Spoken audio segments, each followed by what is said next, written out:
Good afternoon. My name is Lisa Keys and I'm a 5th grade ELA teacher from Sally Humble Elementary. Welcome to MCS TV. One of my favorite things to do as a teacher is to read aloud. I love the stories that we get to read, whether it's a mentor text or a novel. And then I also like to use those to teach the skills that we need, especially in 5th grade. Point of view and theme tend to be the two biggest things that we see introduced and focused on in the 5th grade. So today I'm going to use a mentor text and I'm going to talk to you about theme. Many of you probably remember theme is the life lesson of a story, the message or the moral. A lot of times we think about fables always giving us the moral or the theme. And one of the things I try to remind my students is this is not the main idea. The theme is when you look at what the author is trying to teach you about your life as well. A theme can be used in many different stories, and there can be many different themes in a story. Throughout the year, we've read The Birch Bark House, and where we learned several themes with Omachius and Pinch and things like that. We looked at Wonderstruck and The Lion, the Witch, and the Wardrobe and found many themes through these stories, but how they also were the same themes that we'd seen in the other books. I didn't have to mention Edmund to know that Edmund and Pinch both learned that it's not good to be greedy. It's not good to be selfish. Those are examples of themes, life lessons. Things like appreciating what you have, that selfishness can lead to negative consequences. Remember when Pinch ate those berries? He was selfish. Didn't work out well for him. Don't judge others. Stand up for what you believe in. In The Lion, the Witch, and the Wardrobe, we saw that Lucy stood up for what she believed in and helped the people in the story. Growth can come from failure, or perseverance is an amazing theme that we see in Wonderstruck. Ben never gave up. He constantly kept going to try to find the answers to the things that he needed. And we've read in our classroom Wonder, we've looked at that, several students have seen that, To Choose Kind, especially now. That's a great story. The mentor text that I'm going to read to you now is called Mr. Peabody's Apples. As I read this, think about the life lesson that you could learn from this story.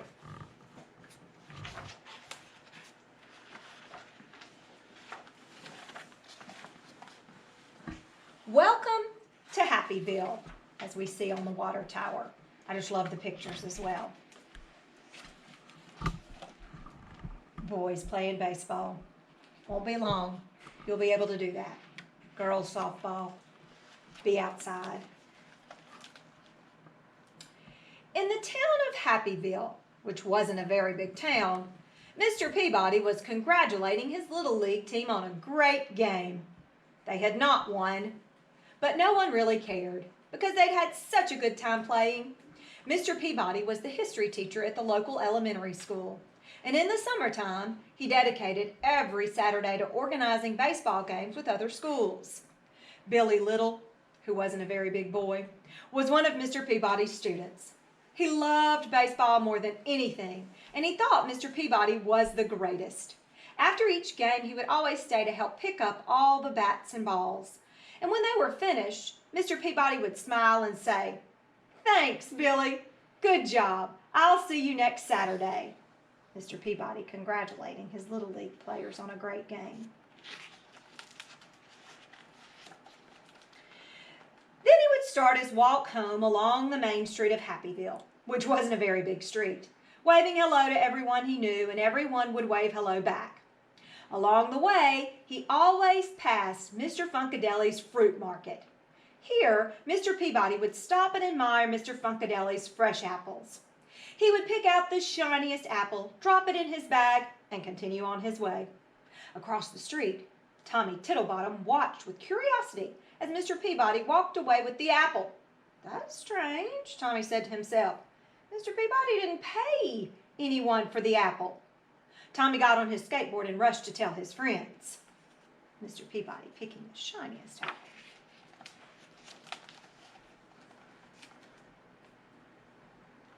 The following Saturday, Mr. Peabody's team played another game, and they lost, as usual. But no one seemed to care because they'd had such a good time playing.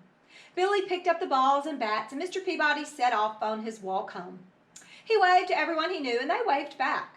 Once again, he stopped outside Mr. Funkadeli's fruit market, picked up the shiniest apple, dropped it in his bag, and continued on his way. Across the street, Tommy Tittlebottom and his friends watched Mr. Peabody. They were amazed at what they saw. Mr. Peabody had not paid for his apple. They couldn't wait to tell all their friends, who told their parents, who told their neighbors, who told their friends in the town of Happyville, which wasn't a very big town. Tommy and his friends are amazed at what they see.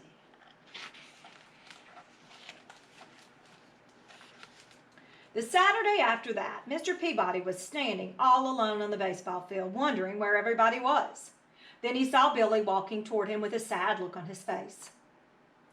"Hello, Billy. I'm glad you're here, but where's the rest of the team?" asked Mr. Peabody. Billy remained silent. "What is it, Billy?" he asked again. Billy didn't look up. "Everybody thinks you're a thief," he said to the ground, scratching his head. Mr. Peabody looked confused. He took off his hat and scratched his head. "Who says I'm a thief, Billy? And what did I steal?" he asked. "Tommy Tittlebottom and his friends said they saw you take an apple from Mr. Funkadeli's fruit market twice, and they said you didn't pay for them," answered Billy. "Ah," said Mr. Peabody, putting his hat back on his head. "Let's go and talk to Mr. Funkadeli about it, shall we?" Mr. Peabody wonders where everyone is. When he discovers everyone thinks he's a thief.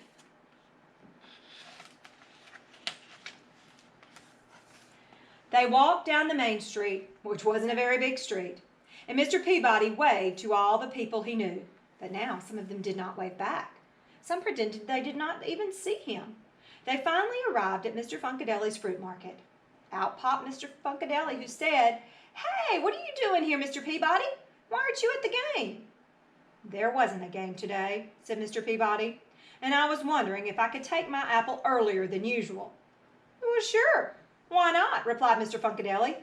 "You pay for them every Saturday morning when you pick up your milk.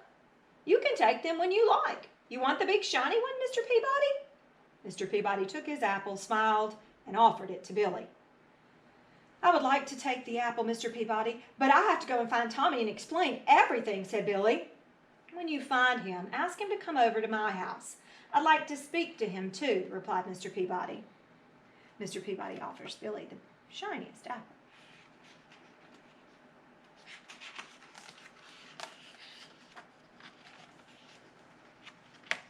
A little while later, Billy found Tommy and told him what had happened with the apples. He told Tommy that Mr. Peabody wanted to speak to him right away. So off Tommy ran, and when he arrived, he rang the doorbell. Mr. Peabody came to the door. They looked at each other for a while. "Oh, dear Mr. Peabody," said Tommy on the doorstep. I didn't understand. I should not have said what I said. But it looked like you hadn't paid for the apple." Mr. Peabody's eyebrows went up a little, and he felt a warm breeze blow across his face. "It doesn't matter what it looks like. What matters is the truth." Tommy looked down at his shoes and said, "I'm so sorry. What can I do to make things better now?" Mr. Peabody took a deep breath, looked up at a small cloud that was in the sky, and said, "I'll tell you what, Tommy. Meet me at the baseball diamond in 1 hour and bring a pillow stuffed with feathers."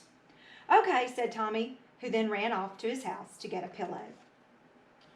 Tommy's ringing Mr. Peabody's doorbell.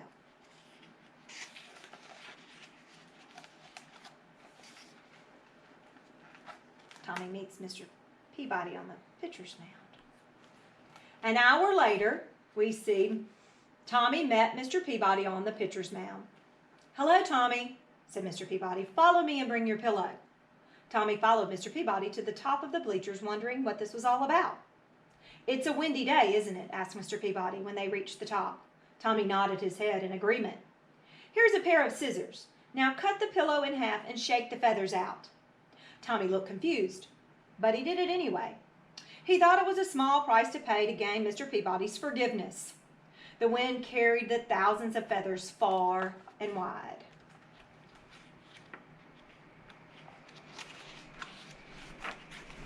Look how far they're going. The wind's carrying them all over. Whew. Tommy looked relieved and said, "Is that all I have to do to make things better?" "There's one more thing," said Mr. Peabody. "Now you must go and pick up all the feathers." Tommy frowned. "Well, I don't think it's possible to pick up all the feathers," Tommy replied.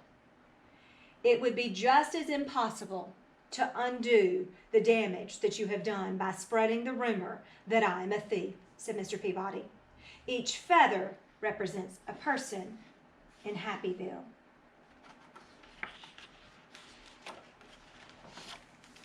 There was a long pause as Tommy began to understand what Mr. Peabody was saying. Finally he said, "I guess I have a lot of work ahead of me." Mr. Peabody smiled and said, "Indeed you do. Next time, don't be so quick to judge a person, and remember the power of your words." Then he handed Tommy the shiny red apple and made his way home. Mr. Peabody makes his way home. And I think Tommy learned a lesson. The Stitched Up Pillow. What a great book. The end.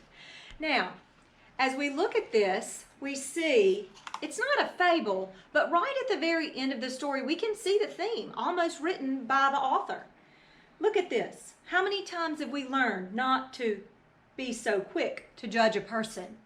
And remember the power of our words. That is an amazing life lesson right there. And so also, there was a quote earlier in the book that was also another life lesson. It talks about how important it is to realize that what matters is the truth. And in your life, you may see this. You may hear people talk. You may hear them on the playground. And what you need to remember is think about the truth and what you know is the truth.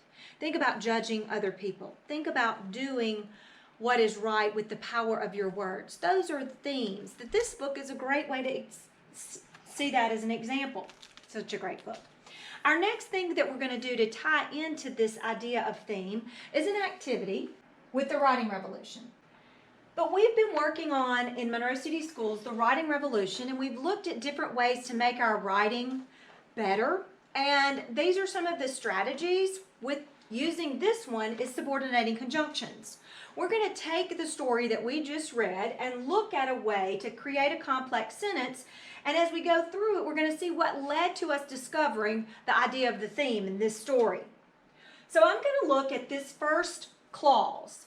And we see after the Saturday games, and you all might remember after you've been listening, what did Mr. Peabody do?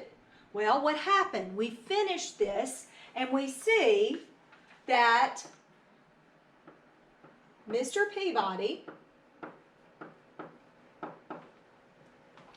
would take an apple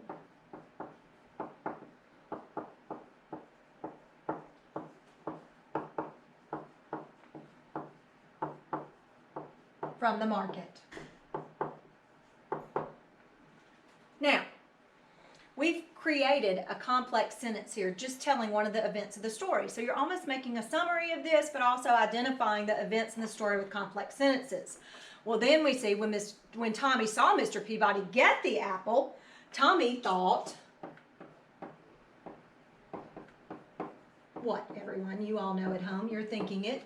Tommy thought Mr. Peabody was stealing it.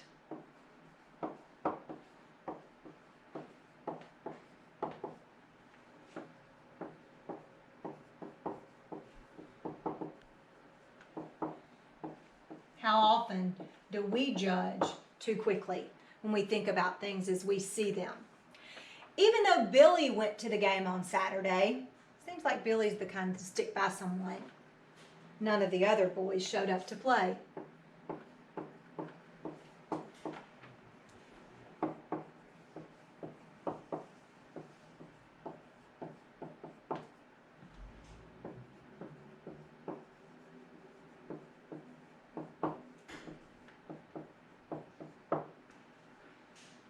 It was a sad time. He realized what had happened. He told Tommy, and although Tommy apologized, it was hard.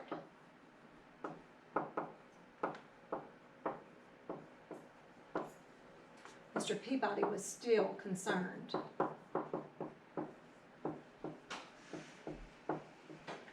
About his actions.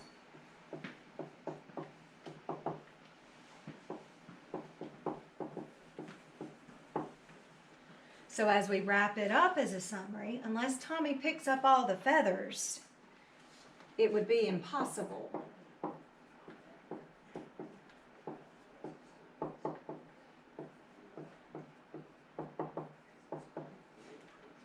to undo the damage that had been done.